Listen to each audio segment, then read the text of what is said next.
नमस्कार, मी विशाल परदेशी. 2023 या वर्षाला निरोप देत असताना अनेक आठवणी आपल्या सगळ्यांच्या मनात आहेत. खास करून घर से निकलते ही, कुछ दूर चलते ही, रस्ते में है मेरा मल्टीप्लेक्स. वा वा क्या बात आहे.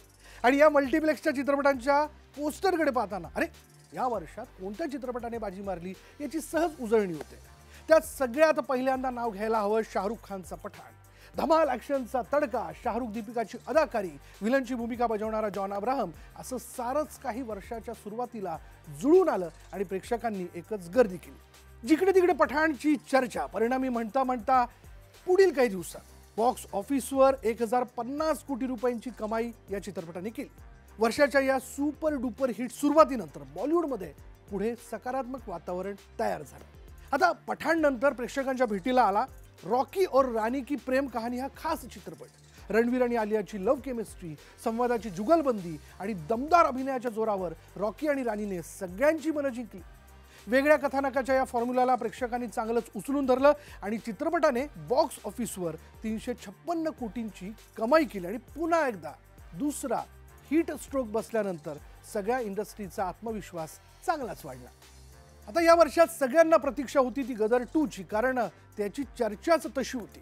सरदार तारा सिंग आणि सखीनाच्या लव्ह स्टोरीच्या पहिल्या भागानंतर दुसऱ्या भागामध्ये काय पाहायला मिळणार याची सगळ्यांनाच मोठी उत्सुकता होती.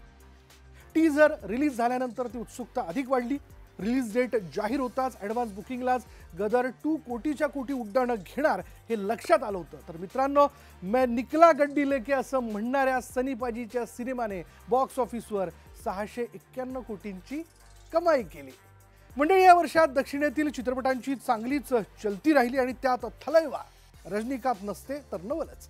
इन रास्कला स्टाईल मारत रजनीकांत यांचा जेलर लईच भाव खाऊन गेला. अण्णा स्क्रीन पे ऐसे छा गए की माइंड इट. पडद्यावर अशक्य ही शक्य करून दाखवणाऱ्या रजनीकांतच्या जेलरला प्रेक्षकांनी चांगलीच गर्दी केली आणि चित्रपटाने 607 कोटींची कमाई केली. मित्रांनो, या वर्षाचा सप्टेंबर महिना गाजला तो पुन्हा एकदा शाहरुख खानच्या जवान सिनेमामुळे. या सिनेमाने प्रेक्षकांना पुन्हा एकदा मनोरंजनाची तडाखेबाज मेजवानी दिली. शाहरुखचा अभिनय आणि अँटली कुमारचं दिग्दर्शन ही भट्टी अशी जमून आली की शानदार, जबरदस्त, जिंदाबाद हे धूमधडान साऊथ टच ॲक्शन बघितल्यानंतर ऑडियन्स म्हटला शाहरुख असा कधीच पाहिला नाही. दुसरीकडे काही प्रेक्षक डोकं बाजूला ठेवून हा सिनेमा बघा असा सल्ला देत लॉजिक लावू नका असं सांगत होते. बॉक्स ऑफिसचा आकडा बरेच काही सांगून जातो. ज्या आकड्याने खरं तर शाहरुखच्याच पठाणचा रेकॉर्ड मोडला आणि तो आकडा होता 1148 कोटी रुपये. या वर्षातील शाहरुख खानचा दुसरा सुपरहिट चित्रपट. ऑक्टोबर महिना पुन्हा एकदा चर्चेत होता तो दक्षिणेतील लिओ या सिनेमामुळे. दक्षिणेचा सुपरस्टार विजय आणि अभिनेता संजय दत्त यांच्या अभिनयाने हा चित्रपट सुपर डुपर हिट ठरला. पण कथानकाची बांधणी पण एवढी छान होती की लिओने प्रेक्षकांना थिएटरकडे खेचून आणलं. खलनायक संजय दत्तच्या भूमिकेचं कौतुक झालं. दक्षिणेत संजू बाबाचे फॉलोअर आणखीनच वाढले. अल्टिमेटली सिनेमाचं बॉक्स ऑफिस कलेक्शन म्हणाल तर 620 कोटी रुपये. या वर्षातला आणखीन एक सुपरहिट.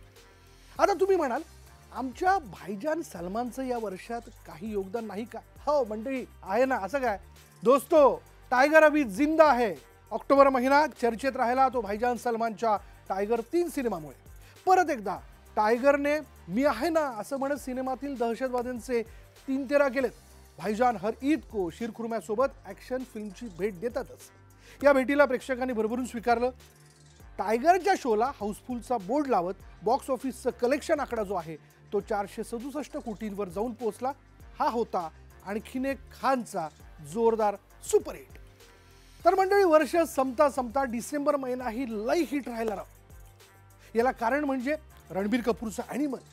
बाप्पा, या चित्रपटाची नवीन वर्षातही चर्चा होत राहणार आहे, कारण चित्रपटातील टोकाच्या ॲक्शन सीन.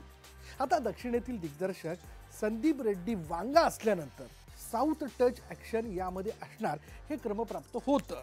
पण एवढं भरभरून असेल, टोकाचं असेल असं कोणालाही वाटलं नव्हतं. अनिल कपूर आणि बॉबी देओल सारखी तगडी स्टार कास्ट, पण त्यातील काही सीनवर प्रेक्षकांनी नाराजी व्यक्त करत टीकाही केली. पण चित्रपटाची गर्दी वाढत गेली आणि बॉक्स ऑफिस कलेक्शन 869 कोटींवर जाऊन पोहोचलं.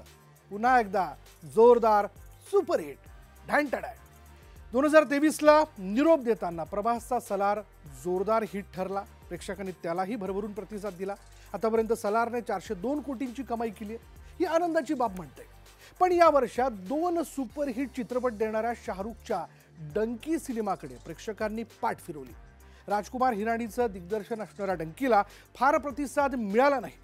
असो, 2022 पेक्षा 2023 हे वर्ष जोरदार राहिलं याचं फार मोठं समाधान आहे. 2024 हे वर्षही सुपरहिट आणि हाऊसफुलच्या बोर्डसारखं असेल, म्हणजे हाऊसफुलचा बोर्ड लावणार असेल, यात कोणत्याही प्रकारची शंका नाही. आणि तशी अपेक्षा आपण व्यक्त करूयात आणि सगळ्यांना शुभेच्छाही देऊया.